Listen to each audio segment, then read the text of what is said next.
Olá pessoal, estamos aqui para fazer o podcast da área macro de março de 22. Estou aqui com o meu sócio André Kitahara, gestor, dos nossos fundos multimercado macro. Kita, obrigado aí pela presença, um prazer ter você aqui. Obrigado. Acho que a gente tem um mês aí recheado, de eventos, de notícias, um ano, vinha falando isso com o Ellen agora, um ano que já tinha eleição, inflação global e no Brasil em alta, ainda tivemos agora a guerra de Rússia e Ucrânia. Verdade. Mas nossos fundos navegaram muito bem, Eu estava olhando aqui em março de 22 o Multi, que pessoal, uma mosca branca aí no mercado, um fundo D1 com taxa de 1,5, isso é raro no ambiente de multimercados, deu mais de 3% no mês, na verdade 4,70% no mês, acumulando mais de 7% no ano. O nosso Max teve um resultado no mês fortíssimo, levando para 7,16, se eu não me engano, o resultado no ano. E tem uma notícia, pessoal, agora em abril, o nosso novo fundo, o Power, que é Multi PWR, que é o fundo com o maior orçamento de risco da casa, a gente ainda não pode divulgar dados, mas é fácil fazer uma inferência. O Multi tem um orçamento de risco, o Max tem o dobro desse orçamento e o Power tem o triplo desse orçamento de risco. Então a gente agora em abril vai poder divulgar as lâminas e eu posso falar que o fundo vem não só com um espetacular desempenho no ano, mas está aí no topo do primeiro quartil da indústria. Vai ser uma bela oportunidade de investimento. Kita, Verdade. Como é que a gente conseguiu trazer esses resultados? Quais foram os destaques aí das posições? Como você falou, o mês de março foi um mês recheado, Indo para as posições, eu diria que um dos destaques das posições foi a curva de pré brasileira. Durante o mês, eu dividiria o mês de março em duas quinzenas. A primeira quinzena, onde o pré se comportou ainda mal, fruto desse resquício, dessa aceleração inflacionária, principalmente vindo de guerra, aumento de preço de energia, principalmente alimentos, etc., pressionaram a curva brasileira. E na segunda quinzena a gente já teve um comportamento da curva de pré muito distinto, onde o pré começou a fechar, começou a se comportar bem, e com a ajuda do Banco Central, já sinalizando que estamos no fim do ciclo de alta de juros. Então a gente pegou muito bem, a gente durante a primeira quinzena seguiu aumentando posições a níveis de taxa crescentes, e na segunda quinzena, já com as taxas caindo, a gente conseguiu aproveitar bem num tamanho de risco alocado em pré-brasileiro bem interessante. Olhando para frente, eu acho que realmente, como o Banco Central já telegrafou, estamos no fim do ciclo de juros. Eu acho que é mais surfar nível de prêmio agora. A gente andou reduzindo posições mais para o fim do mês, eu diria nos últimos dias do mês passado, do mês de março. A gente diminuiu posição em risco pré e estamos de olho para voltar caso o nível de prêmio volte a ficar atrativo. Fora isso, a gente tem bastante posição lá fora, e se aproveitando desse nível de volatilidade aí. A gente tem posições short em bolsas americanas, principalmente no Nasdaq, seja via venda de futuros ou via opções puts de Nasdaq. A gente tem posições vendidas em euro. A gente tem posições tomadas em juros americanos e tomadas em juros europeus.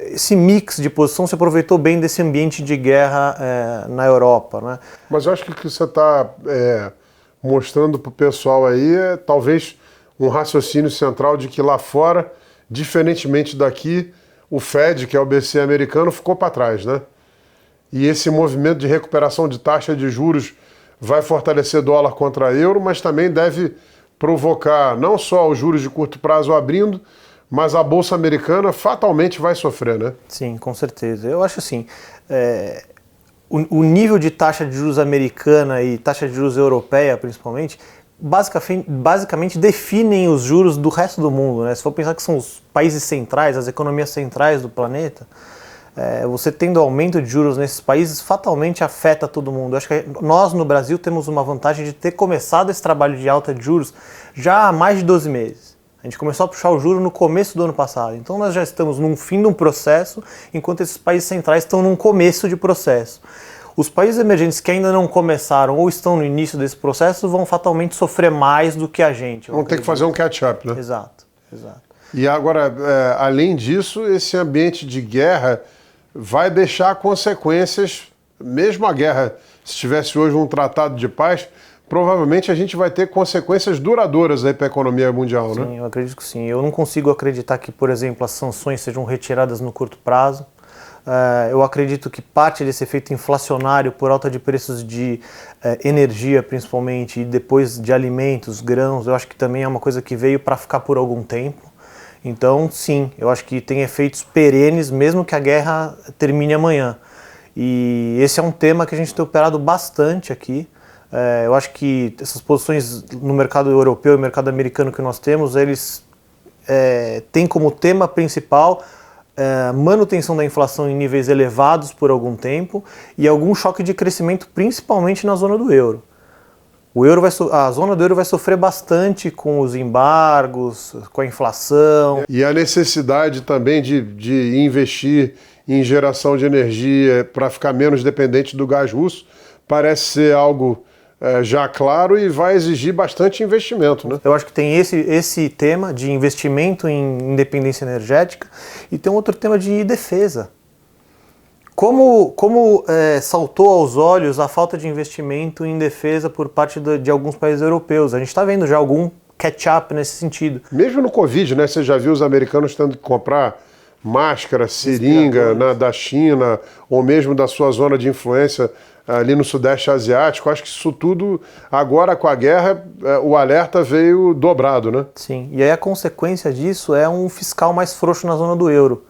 Ou os países que vão ter que gastar com essa independência, seja energética, seja de alimentos, seja de qualquer tipo de supply, vai ter um esforço fiscal aí.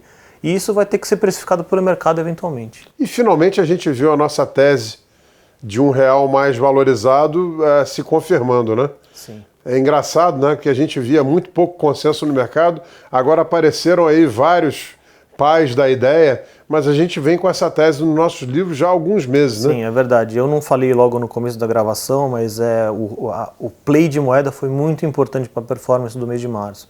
A gente começou a vender o dólar contra o real em novembro ou dezembro do ano passado. Num dólar extremamente alto, num ambiente extremamente hostil para o vendido em dólar. Vamos lembrar que no mês de dezembro teve a alta durante, eu diria, as primeiras 3 semanas do mês de dezembro foram semanas muito difíceis para o vendido, porque era fim de ano, fluxo negativo de saída, aquela história do overhead, o fim do overhead também exacerbando saída de dólar, mas na virada do ano a gente já sentiu que a chave tinha virado, né? Esse diferencial de juros começou a fazer efeito no real. Mesmo antes da guerra, o termos de troca para o Brasil, ou seja, commodities, estavam acelerando os preços, beneficiando o real. E de lá para cá, acho que foi mais isso que você falou, colher o fruto de um call acertado, né? Olhando para frente, o que você vê de oportunidade e o que a gente está explorando nos nossos livros? A gente segue exposto em real, a gente acha que esse nível de termo de troca elevado para o Brasil e diferencial de juros vai continuar beneficiando o real. Então a gente gosta, no mercado de moedas, a gente tem real, é a maior aposta do livro de moedas, a gente tem dólar australiano que também se beneficia de termos de troca e muito provavelmente vão começar a ficar mais rock porque a inflação é um fenômeno global e também vai pegar na Austrália. Sim, mas um grande exportador de minério, de carne, parecido com o Brasil num tamanho menor, né? Sim, com certeza, com menos juro, mas com aquela tendência de alta de juro.